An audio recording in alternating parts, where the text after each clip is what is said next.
अस्सलाम वालेकुम and welcome to headlines. मैं हूं हसन इफ्तिखार, लेकर आया हूं आपके लिए दिन की सबसे बड़ी खबरें।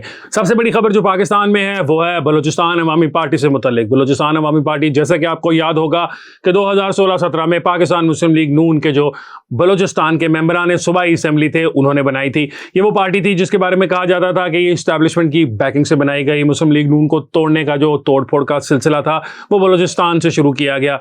सेनेट इंतखाबात के अंदर बलूचिस्तान से मुस्लिम लीग नून के वोटों पर मुंतखब होने वाले लोगों से एक नई पार्टी बनवाई गई। उन्होंने सेनेट के अंदर एक नई पार्टी को जन्म दिया जिसका नाम था बलूचिस्तान अवामी पार्टी।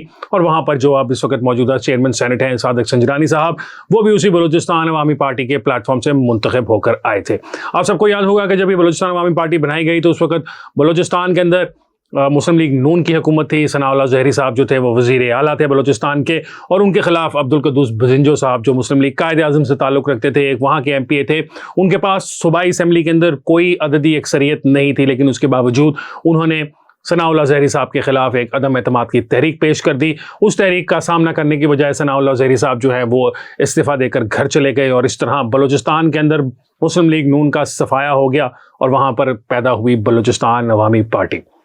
ये वो बलूचिस्तान अवामी पार्टी है जिसको शुरू के अंदर आसिफ अली जरदारी साहब की भरपूर सपोर्ट हासिल थी, जबकि मुस्लिम लीग नून की जो बलूचिस्तान की हुकूमत थी उसको गिराने के अंदर भी आसिफ अली जरदारी साहब का बहुत बड़ा रोल था। उस वक्त कहा जाता था कि एस्टैब्लिशमेंट की B टीम के तौर पर आसिफ अली जरदारी साहब खेल रहे हैं। एस्टैब्लिशमेंट की A टीम जो थी वो इमरान खान की टीम थी, और एस्टैब्लिशमेंट की भरपूर कोशिश थी कि मुस्लिम लीग नून और नवाज शरीफ का नाम बलूचिस्तान की सियासत से ही नहीं पाकिस्तान की सियासत से ख़त्म कर दिया जाए।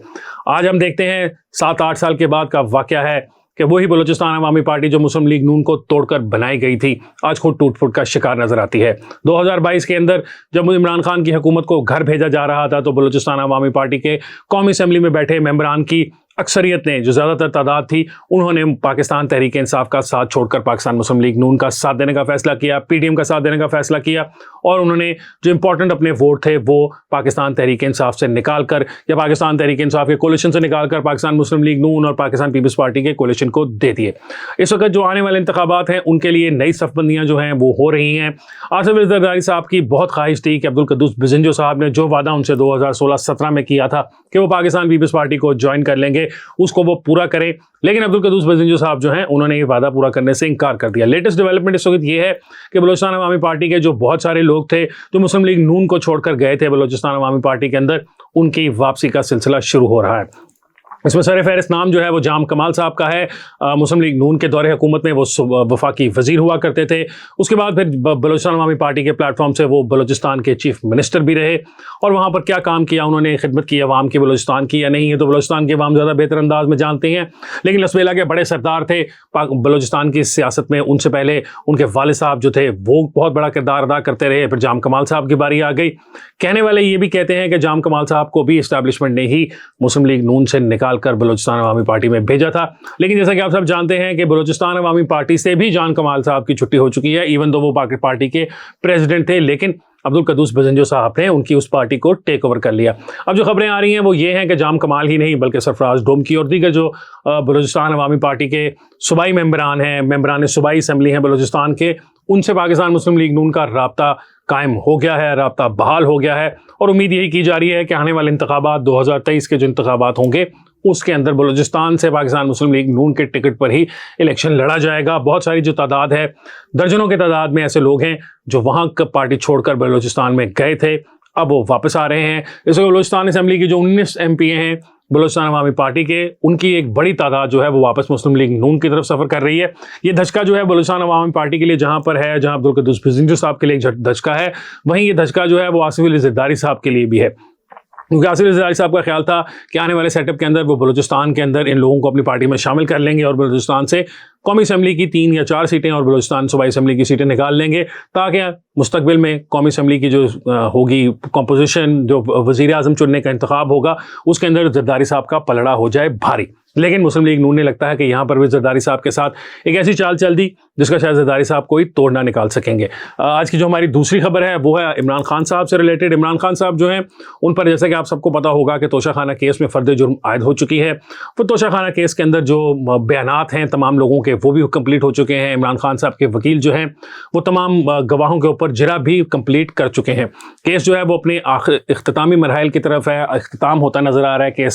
केस किसी मंतकी अंजाम को पहुंचता नज़र आ रहा है, और मंतकी अंजाम जो इमरान खान साहब को नज़र आ रहा है और दूसरे तमाम लोगों को भी नज़र आ रहा है वो यही है कि जैसे कि इलेक्शन कमीशन ने उनके खिलाफ फैसला देकर कहा था कि वो जो है उन्होंने गलत काम किया, उन्होंने खिलाफ वर्जियों के मुर्तकब हुए, इसलिए उनको नाअहल किया जाता है। वही जो फैसला है मुमकिन तौर पर वही फैसला जो है वो लोअर कोर्ट भी देती नज़र आ रही है।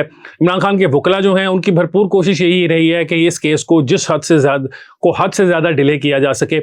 हर पेशी के ऊपर वो तारीख मांग लेते हैं। उनका तरीकाकार यही है कि ये केस है। वैसे तमाम केसेस के अंदर इमरान खान साहब भाग दौड़ कर सुप्रीम कोर्ट पहुंच जाते हैं, और मैं आपको बताऊंगा इस केस के अंदर भी कि इमरान खान साहब की अगली चाल उन्होंने क्या चलने की कोशिश की है। लेकिन जिस लोअर कोर्ट के अंदर केस चल रहा है, जहां फैसला होना है, इमरान खान साहब और उनके वकला की तमाम तर कोशिश होती है कि वहां पर कोई जिरा ना की जाए, वहां पर कोई जो है केस को आगे ना चलने दिया जाए। हम आपको बता रहे हैं कि 9 मई को जब इमरान खान साहब गिरफ्तार हुए थे तो जो फर्द जुर्म उन पर इस केस के अंदर तोशाखाना के अंदर आयद हुई है वो भी सिर्फ इसी वजह से हो सकी थी क्योंकि वो वहां पर गिरफ्तार थे और उनको अदालत में पेश कर दिया गया। वरना इमरान खान साहब ने भरपूर कोशिश की कि वो किसी पेशी पर पेश नहीं हुए। उनके वकला जो हैं वो बहानों की एक लंबी फहरिस्त लेकर जाते हैं, और उन्होंने वकील भी बड़े बड़े किए हुए हैं जो जाकर लोअर कोर्ट के जो जज साहब हैं उनके ऊपर अपना प्रेशर डालते हैं, अपने बड़े नाम का प्रेशर इस्तेमाल करते हैं। और ऑब्वियसली ऑडियो टेप्स जो हम सुन चुके हैं उनसे हमें पता ये भी चलता है कि ये जो वकला हजरात हैं इनके बड़ी जो जुडिशरी है, हायर लेवल की जो जुडिशरी है, उसके साथ बहुत अच्छे ताल्लुकात हैं और वहाँ पर इमरान खान साहब की बहुत सुनी जाती है। इस केस से बचने के लिए उनके वकला पहले इस्लामाबाद हाई कोर्ट गए, वहाँ से उन्होंने स्टे लेने की कोशिश की, नाकामी हुई।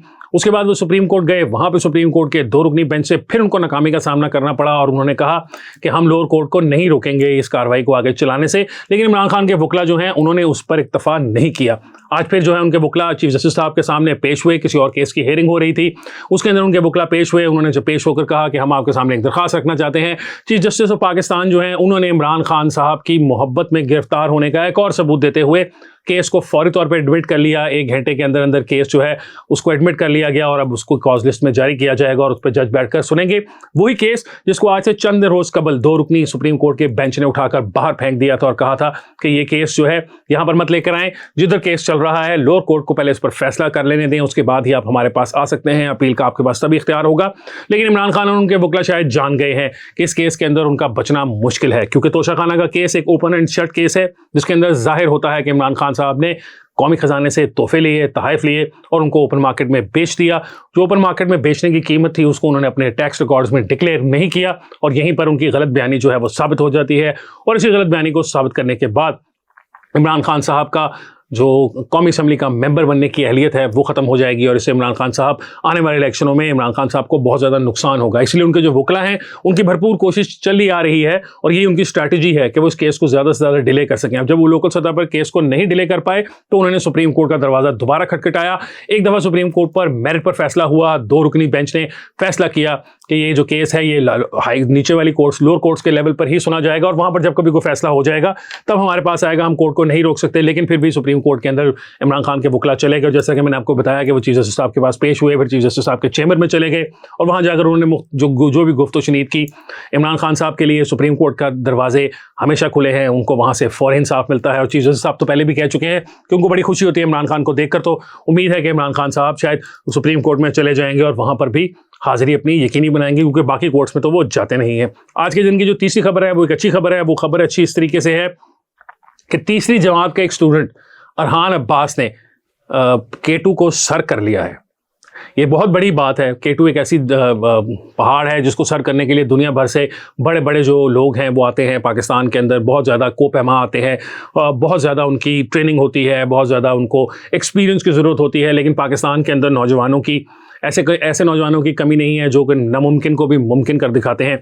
ऐसे ही जो है एक नौजवान का नाम है अरहान अब्बास शिगरी साहब। उन्होंने जो है K2 को सर कर लिया है। तीसरी जमात के वो तालिब इल्म हैं और मेरा ख्याल है कि ये इससे बड़ा एजाज़ उन पाकिस्तान के लिए या पाकिस्तानी नौजवानों के लिए नहीं हो सकता कि नौजवान हैं वो बिल्कुल, और उन्होंने इतना बड़ा काम कर लिया जिसको करने के लिए शायद दुनिया के बड़े बड़े कोपहमा भी नाकाम होकर वापस चले गए। आज के प्रोग्राम के लिए इतना ही। इंशाल्लाह आपसे मुलाकात होगी कल एक और प्रोग्राम के साथ। मुझे हसन इफ्तिखार को दीजिए इजाज़त। अल्लाह हाफ़िज़।